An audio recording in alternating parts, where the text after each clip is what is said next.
Phil Nichols, a media theorist, categorised documentaries into 6 modes. There are expositional, poetic, participatory, performative, observational and reflexive. These modes make a documentary easier to identify, however, many documentaries fit into 2 or more of these modes.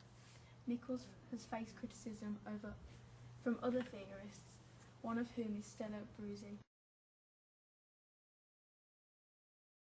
She believes that modes are unnecessary, that they restrict documentary makers in what they can do, and if they have to adhere to these 6 modes. She disagrees with his views that observational and performative are polar opposites, and is quoted as saying that performative pieces confront the problem of aesthetication, accepting authorship in intrinsic documentary in direct opposition to the exponents of direct cinema, who saw themselves as merely the purveyors of the truth they pursued. Another critic of Nichols' work was Toni de Bromhead, who, in her book Looking 2 Ways, she criticises Nichols for the focus on documentary as a rational discourse. She states that a documentary film reaches for the hearts and souls, not just the minds. That documentary storytelling should elicit emotional response and empathy.